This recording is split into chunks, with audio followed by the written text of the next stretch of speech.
Friends, மீந்த சாதத்தில் தேங்காய் புட்டு செய்கிறதுக்காக நான் இந்த அளவுக்கு ஒரு கப்பு ஃபுல்லாக லைட்டாக வறுத்த அரிசி மாவு எடுத்திருக்கேன். அதே அளவுக்கு மீந்த சாதமும் எடுத்திருக்கேன். இது நாள் சாதம் ஃப்ரிட்ஜில் வச்சுருந்தேன். அதை தான் இப்போ நான் எடுத்திருக்கேன். இதுக்கு வந்து நீங்கள் மீந்த சாதம் தான் பயன்படுத்தணும் இல்லை, ஃப்ரெஷ்ஷான சாதம் கூட பயன்படுத்திக்கலாம். இந்த மாதிரி நீங்கள் தேங்காய் புட்டு செய்கிறதுனால நல்லா மிருதுவாக சாஃப்டாக சூப்பராக இருக்கும். நான் வந்து சாதத்தை மிக்ஸி ஜாரில் சேர்த்துட்டு இந்த மாதிரி நல்லா நைஸாக அரைச்சிட்டு வந்துட்டேன். லைட்டாக நீங்கள் தண்ணி தெளித்து கூட தேவைப்பட்டால் அரைச்சிக்கலாம். நான் தண்ணி தெளிக்காமல் தான் அரைச்சி எடுத்துகிட்டு வந்திருக்கேன். இப்போ வந்துட்டு ஒரு பெரிய மிக்சிங் பவுலில் நம்ம லேசாக வறுத்த அரிசி மாவு ஒரு கப்பு சேர்த்துடலாம்.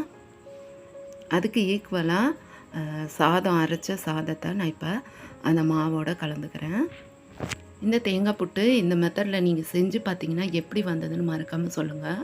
நான் எப்போவுமே இந்த மெத்தடில் தான் தேங்காய் புட்டு செய்கிறேன். இப்போ இந்த தேங்காய் புட்டுக்கு தேவையான அளவுக்கு நான் உப்பு சேர்த்துக்கிறேன்.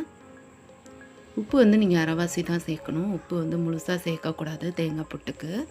உப்பு சேர்த்துட்டு இந்த மாதிரி விரல்களை லேசாக வச்சு பிசைஞ்சு விட்டுக்கோங்க. நீங்கள் விரல்களை வச்சு அழுத்தி அழுத்தி பிசைஞ்சிங்க அப்படின்னாக்கா கட்டி தட்டின மாதிரி ஆகிடும். உருண்டையாக இருக்கும் தேங்காய் புட்டு, நல்லாவே இருக்காது. ஒரே மாதிரி நல்லா மிருதுவாக வரணுன்னா நீங்கள் விரல்களை ரொம்ப வச்சு அழுத்தக்கூடாது. இப்போ தண்ணி தெளித்து நம்ம பிசைஞ்சிக்கலாம். ஈரப்பதத்துக்கு மாவை பிசைஞ்சிக்கலாம். ரொம்ப ஈரப்பதமாகவும் இருக்கக்கூடாது, ரொம்ப வறட்சியாகவும் இருக்கக்கூடாது மாவு.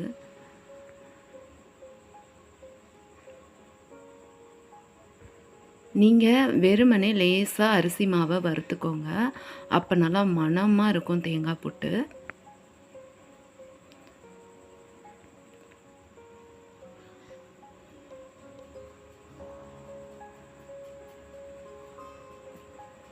வியூவர்ஸ் யாராவது நம்ம சேனலை சப்ஸ்கிரைப் பண்ணாமல் பார்க்குறவங்களா இருந்தால் ப்ளீஸ் சப்ஸ்கிரைப் பண்ணிக்கோங்க. நீங்கள் வந்து சாதம் வந்து ஈக்குவலாக தான் எடுக்கணும்னு இல்லை, முன்ன பின்ன இருக்கலாம், ஒன்றும் தப்பு இல்லை. பாருங்கள், மாவு நான் பிசைஞ்சிட்டேன். இந்த மாதிரி நம்ம கொழுக்கட்டை மாதிரி பிடிக்க வரணும், அதுதான் பதம். நான் வந்து இப்போ ஒரு புட்டு நான் உங்களுக்கு செஞ்சு காட்ட போகிறேன். அதுக்கு தேவையான அளவுக்கு துருவின தேங்காய் எடுத்துக்கிட்டேன். புட்டு குடத்தில் கால்வாசி தண்ணி ஊற்றி வச்சிடுங்க அடுப்பில். அதே போல் இந்த புட்டு குடத்தில் வாய்ப்பகுதியில் சுற்றுறதுக்காக இந்த மாதிரி ஒரு காட்டன் ரிப்பன் மாதிரி ஒரு துணி எடுத்துக்கோங்க. காட்டனில் அதை நனைச்சிட்டு பிழிஞ்சு எடுத்துக்கோங்க. தண்ணியில் நனைச்சிட்டு இந்த மாதிரி புட்டு குடத்தோட வாயில் சுற்றி விட்டுக்கோங்க. அப்போ தான் நமக்கு புட்டு வேகும் போது சட்டுன்னு வெந்து கிடைக்கும், ஆவி வெளியே போகாமல் டைட்டாக இருக்கும். இப்போ பாருங்கள், நமக்கு தண்ணி வந்து கொதிக்க ஆரம்பிச்சிருச்சு. நம்ம வாங்க புட்டுக்கு மாவெல்லாம் நம்ம ஃபில் பண்ணிக்கலாம். ஃபஸ்ட்டு பாட்டமில் தேங்காவை சுற்றியும் தூவி விட்டுக்கோங்க.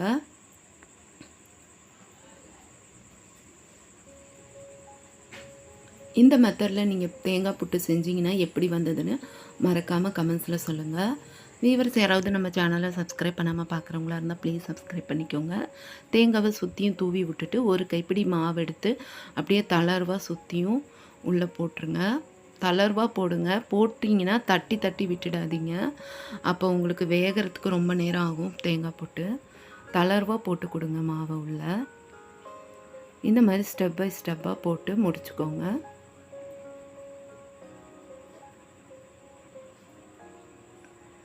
நான் எப்போவுமே தேங்காய் புட்டு செய்கிறதுக்கு இந்த மாதிரி சாதம் மீந்துருச்சுன்னா கண்டிப்பாக அடுத்த நாள் நான் தேங்காய் புட்டு செஞ்சுருவேன். எனக்கு அவ்வளோ பிடிக்கும் இந்த மெத்தடில் தேங்காய் புட்டு செய்கிறது. மீந்த சாதம் தான் பயன்படுத்தணும்னு இல்லை, ஃப்ரெஷ்ஷான சாதம் இருந்தால் கூட நீங்கள் பயன்படுத்தி இந்த மெத்தடில் செஞ்சுக்கலாம்.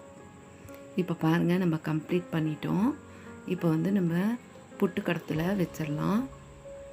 தண்ணியும் கொதிச்சிருச்சு. மேலே வச்சிட்டிங்கன்னா நல்லா டைட்டாக இருக்கும். நீங்கள் அழுத்தவே தேவையில்லை, வைக்கும் போதே நல்லா டைட்டாக இருக்கும். இப்போ மூடி போட்டுட்டு ஃப்ளேம் மீடியமில் வச்சுக்கலாம்.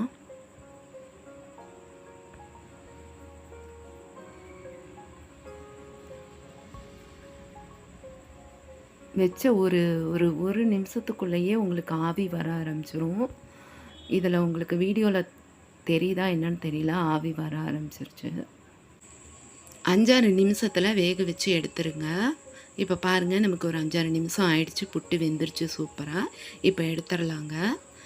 இந்த ரெசிபி கட்டாயமா ட்ரை பண்ணுங்க. ட்ரை பண்ணீங்கன்னா எப்படி வந்ததுன்னு மறக்காம சொல்லுங்க. ரெசிபி பிடிச்சிருந்தா வீடியோக்கு லைக் குடுத்துருங்க. நெக்ஸ்ட் ஒரு இன்ட்ரஸ்டிங் ரெசிபியோட நான் வந்து உங்கள மீட் பண்றேன். தேங்க்ஸ் ஃபார் வாட்சிங். பாய்.